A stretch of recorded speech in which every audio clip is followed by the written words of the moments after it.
doctor Gómez hablaba de una crisis estructural que va más allá y el gobierno actual nos ha hablado una y otra vez de una reforma estructural al sistema de salud. Queríamos preguntarles qué rol van a cumplir las entidades promotoras de salud o EPS en el plan de cada uno de ustedes, más allá de ese primer plan de choque, que es un poquito preguntar también si viene alguna reforma, si sea diferente del actual gobierno, sobre la estructura del sistema. Así que empezar, doctor. Términos de modelo, ¿no? Sí, de modelo, de funcionamiento. Bueno, yo creo que aquí hay un mensaje muy importante que nosotros hemos reiterado desde la campaña, y es: nosotros consideramos que el modelo y el sistema de salud en Colombia ha sido probablemente el logro en términos de equidad más importante del país desde la Constitución de 1991. Y nuestro compromiso es con recuperar un modelo mixto y solidario de salud que ha sido una construcción público-privada que debería hacernos sentir orgullosos y que nos hacía sentir muy orgullosos. Ahí yo creo que hay inconvenientes alrededor del modelo, y por lo tanto necesitamos lo que nosotros hemos denominado unos ajustes para profundizar el modelo de aseguramiento. Y ahí quisiera referirme a dos elementos principales. El primero, que lo mencionó Andrés, que me parece muy importante, es cómo vamos a pensar la UPC de aquí en adelante. Nosotros como país hemos pensado la UPC como un reconocimiento o una prima por aseguramiento, y tenemos que mutar a lo que Paloma ha denominado una UPC diferencial, que significa una UPC que permita pagar por, digamos, unos elementos que no son solo agregadores de población como hoy los tenemos identificados, sino unos ajustadores de riesgo que le permitan al Estado poder calcular de mejor manera el perfil epidemiológico y la carga de enfermedad de las personas para pagar más por aquellos pacientes que necesitan más recursos para ser atendidos. Pero adicionalmente, y acá es el elemento diferenciador, nosotros necesitamos empezar a pagar por resultados en salud. Esto es muy importante, y hoy en día la UPC tiene la posibilidad de tener unos ajustadores de riesgo ex post que permitan que una parte de la prima se vaya a aquellas aseguradoras que garanticen los mejores desenlaces y resultados en salud. Ese modelo de aseguramiento que pague por resultados en salud tiene que empezar a producir resultados en el 2027.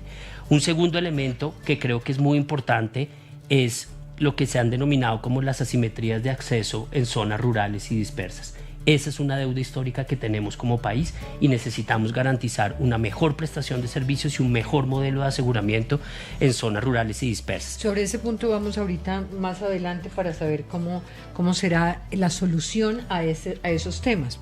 Porque, o si quiere de una vez, porque sí vamos a preguntar más adelante, porque aquí tenemos el tema de los CAPS, que era un poco lo que se había pensado para solucionar ese problema de falta de acceso a nivel territorial, de las dificultades de acceso.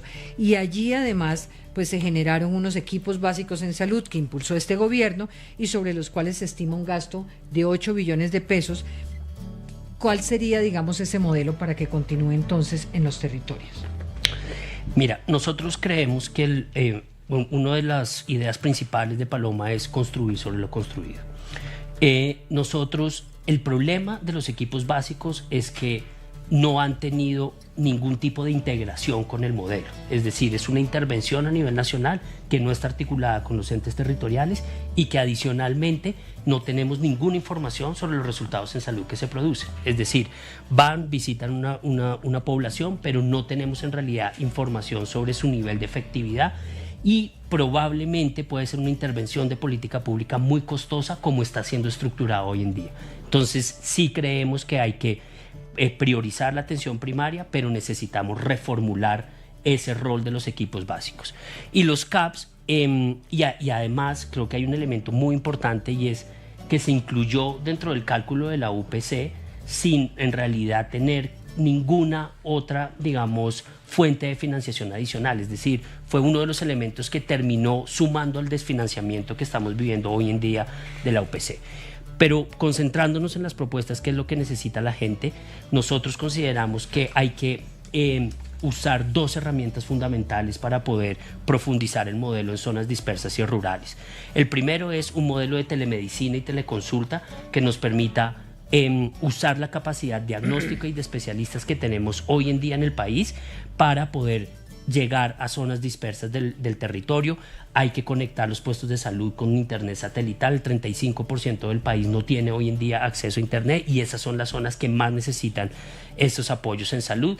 Y adicionalmente creemos que en Colombia tenemos un modelo de hospitales padrino que Paloma ha mencionado en varias ocasiones. Necesitamos escalar el modelo de hospitales padrino para que las clínicas privadas, que son un gran referente a nivel internacional, puedan prestar sus servicios a través de una habilitación adicional en las zonas dispersas y rurales del país. Lo escucho, doctor Iván Sánchez.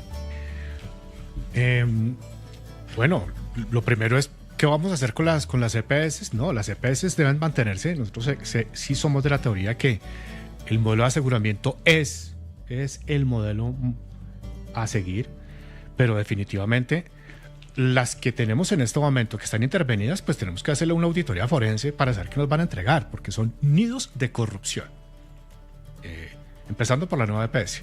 Entonces tenemos que mirarlo. Nosotros tenemos claro que la nueva EPS no la vamos a liquidar, pero aquella EPS, aparte de la nueva EPS, que simplemente no nos den los números, pues simplemente habrá que liquidarla.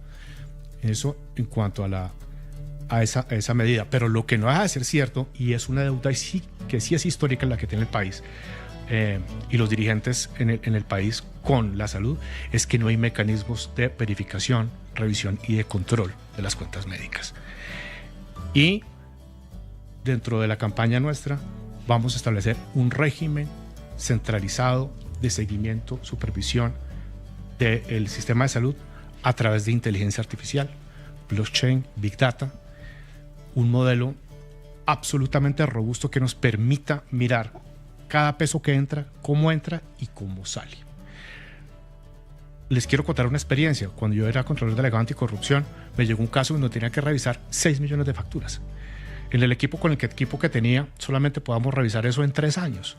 Hoy eso lo podemos hacer en días. Luego, la idea es que lo podamos implementar y no necesitamos hacer grandes reformas.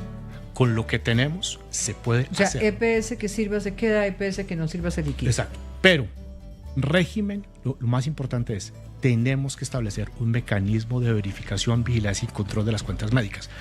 Acá no hablemos de corrupción, hablemos de desperdicio. Que mantendríamos la filosofía del esquema actual, pero con un mecanismo de verificación y control. Y que es económico. Posible hacer. Hoy Gran Bretaña lo está haciendo ahorros de billones de libras. Entonces, Estados Unidos en Medicare lo está haciendo también en billones de dólares. Nosotros lo podemos implementar y es una medida rápida que se puede adelantar. Ahora sí nos vamos con Andrés Salcedo. Bueno, en un primer lugar, con las EPS lo que hay que hacer es realizar una auditoría, no solo a las intervenidas, sino también a las no intervenidas.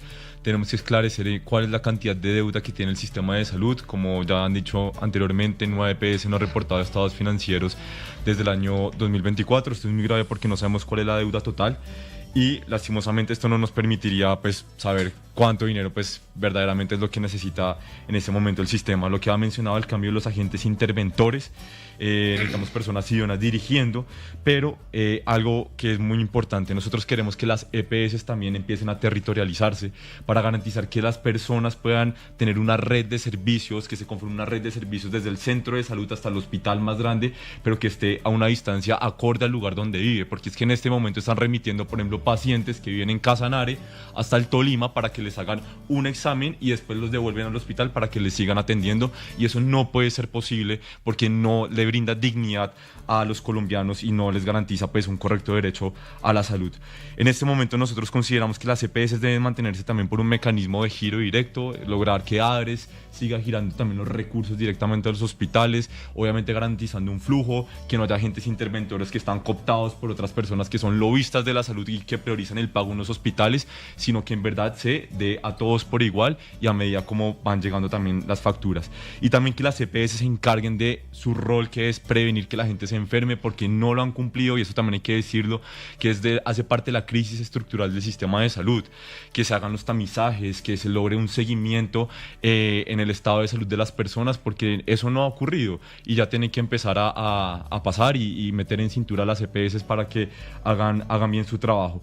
Nosotros también creemos que, y algo precisamente de lo que ha mencionado el gobierno y el presidente Petro con el tema de las licencias de funcionamiento.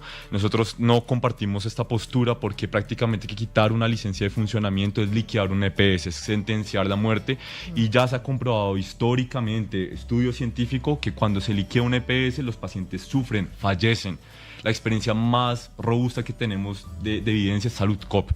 Claro, no vamos a permitir que los recursos se sigan desviando, que la plática de la salud se vaya en otras cosas, pero es que tomar la decisión de liquidar un EPS no es como soplar y hacer botellas. Eso es una cosa muy contundente y queramos o no, en este momento igual continuamos con un modelo de salud que es de ley 100, y si liquidamos un EPS sería trasladar también pacientes a otra y los sobrecargamos cuando ya también no están del todo bien.